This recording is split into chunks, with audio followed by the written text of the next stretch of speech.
భారత గణతంత్ర దినోత్సవం రిపబ్లిక్ డే.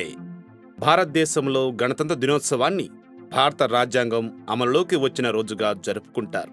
ప్రతి సంవత్సరం జనవరి 26వ తేదీన భారత గణతంత్ర దినోత్సవంగా జరుపుతారు. అయితే గణతంత్ర దినోత్సవం అంటే ఏంటి, దీన్ని ఎందుకు జరుపుకుంటారు అనే దాని గురించి చాలా మందికి తెలియదు. గణతంత్ర దినోత్సవం, గణ అంటే సమూహం, తంత్రం అంటే సూత్రం రాయటం. గణతంత్రం అంటే సమూహం కోసం సూత్రం రాయటం. మన భారతదేశంలో అనేకమైన జాతులు, మతాలు కలిసి ఒక్కటిగా జీవించే మానవ సమూహాల కోసం రాయబడిందే మన రాజ్యాంగం.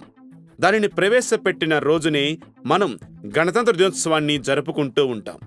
భారత రాజ్యాంగం పైన ఉండే జాతీయ చిహ్నాన్ని ఉత్తరప్రదేశ్లో ఉన్నటువంటి సారనాథ్లో అశోక చక్రవర్తి స్థాపించిన అశోక స్తంభం నుండి స్వీకరించబడింది. దానిపై ఉండే 4 సింహాలు, గుర్రం, ఎద్దుతో పాటు అశోక చక్రం, సత్యమేవ జయతే అనే అక్షరాలను కలిపి జాతీయ చిహ్నంగా ఏర్పాటు చేశారు. భారతదేశ ప్రజల బానిస సంఖ్యలు పెంచడం కోసం ఎందరో వీరులు తమ ప్రాణాలను సైతం లెక్క చేయకుండా సాధించిన స్వాతంత్రం ఎల్లవేళలా మనందరినీ రక్షిస్తూ ఉంటుంది. అటువంటి స్వాతంత్ర ఫలితాన్ని ప్రతి భారతీయునికి చేరవేయడం కోసం రాజ్యాంగ రచన చేశారు. రాజ్యాంగాన్ని రాయడం కోసం మొదట 1947 ఆగస్టు 29న ఒక డ్రాఫ్ట్ కమిటీని నియమించారు. ఈ కమిటీకి డాక్టర్ బిఆర్ అంబేద్కర్ చైర్మన్గా ఉన్నారు. భారత రాజ్యాంగాన్ని మొత్తం రచించడానికి 2 సంవత్సరాల 11 నెలల 18 రోజుల సమయాన్ని తీసుకున్నారు. రాజ్యాంగ సభ 11 సార్లు 166 రోజులు సమావేశమైంది. అందులో 114 రోజులు రాజ్యాంగ రచనకే పట్టింది. రాజ్యాంగం రాసేటప్పుడు రాజ్యాంగ సభ ముందుకు సవరణలు చేయమంటూ 7635 ప్రతిపాదనలు వచ్చాయి. ఈ ప్రతిపాదనలు మన భారతదేశంలో ఉన్నటువంటి ఆయా రాష్ట్రాల నుంచి, ఆయా మతాల పెద్దల నుంచి, అదేవిధంగా చిన్న చిన్న ప్రాంతాల నుంచి సైతం వచ్చాయంటే ఒక్కసారి మన భారత రాజ్యాంగం యొక్క విశిష్టతను మీరు ఆలోచించవచ్చు. ఇక ఈ 7635 ప్రతిపాదనలు వస్తే అందులో 2473 ప్రతిపాదనలను చర్చించి పరీక్షించారు. మన రాజ్యాంగం రాయడానికి ముందు అనేక దేశాలను పరిశీలించారు. ఎందుకంటే ప్రపంచవ్యాప్తంగా అన్ని దేశాలను పరిశీలించి ఏ దేశంలో కూడా లేనటువంటి అతి గొప్ప రాజ్యాంగం మన దేశంది అవ్వాలని మన వాళ్ళు అనుకున్నారు. అందులో భాగంగానే రష్యా రాజ్యాంగం నుండి ప్రాథమిక విధులను, అమెరికా రాజ్యాంగం నుండి న్యాయ సమీక్ష అధికారాన్ని, సుప్రీంకోర్టు విధానం మరియు ప్రాథమిక హక్కులు, ఇక బ్రిటన్ రాజ్యాంగం నుండి స్పీకర్ పదవి, పార్లమెంటరీ విధానం మరియు ఏక పౌరసత్వం, ఇక ఐర్లాండ్ రాజ్యాంగం నుండి ఆదేశిక సూత్రాలకు చెందిన విధానాన్ని, కెనడా రాజ్యాంగం నుండి కేంద్ర రాష్ట్ర సంబంధాలు, జర్మనీ రాజ్యాంగం నుండి అత్యవసర పరిస్థితి లాంటి విధానాలను తీసుకుని మన రాజ్యాంగానికి అన్వయించారు. 1949 నవంబర్ 26న చివరిసారిగా భారత రాజ్యాంగాన్ని ఆమోదించడం జరిగింది.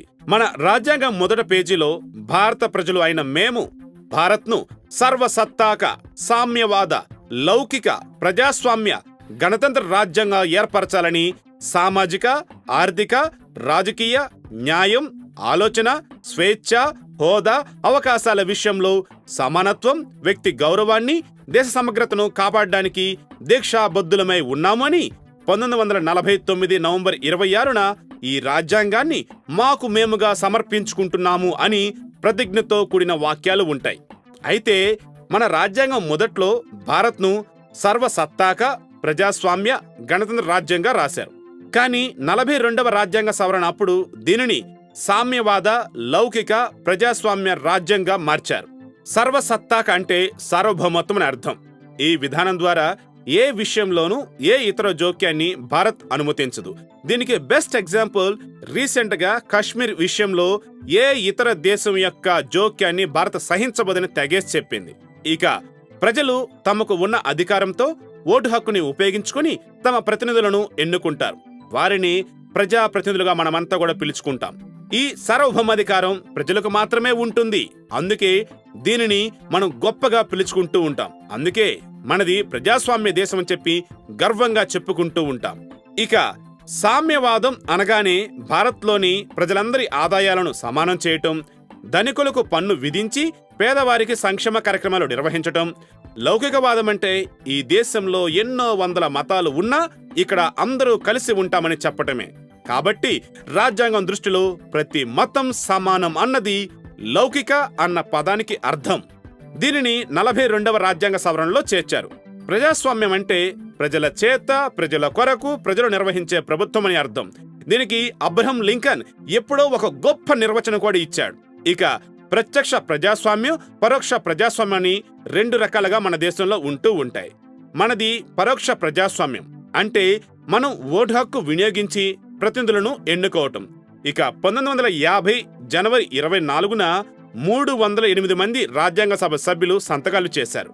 1950 జనవరి 26న ఉదయం 10 గంటల 18 నిమిషాలకు మన రాజ్యాంగం అమలులోకి వచ్చింది. అదే రోజు అంతవరకు చేసిన రాజ్యాంగ సభ రద్దయి తాత్కాలిక పార్లమెంటుగా మారింది. 1952లో దేశమంతా కూడా మొట్టమొదటిసారిగా సాధారణ ఎలక్షన్స్ జరిగి కొత్త పార్లమెంటు ఏర్పడే వరకు ఈ తాత్కాలిక పార్లమెంట్ పనిచేసింది. సో మై డియర్ ఫ్రెండ్స్, ఇప్పటి వరకు మీరు ఏదైతే విన్నారో ఇదే మన రాజ్యాంగ రచన ఎలా సాగింది, ఏ అంశాలని పరిగణలోకి తీసుకున్నారు, అసలు మన రాజ్యం యొక్క విశిష్టత ఏంటి అన్నదే మీకు కూలంకుషంగా చెప్పాను. అదే ఇప్పటి వరకు చర్చించాను కూడా.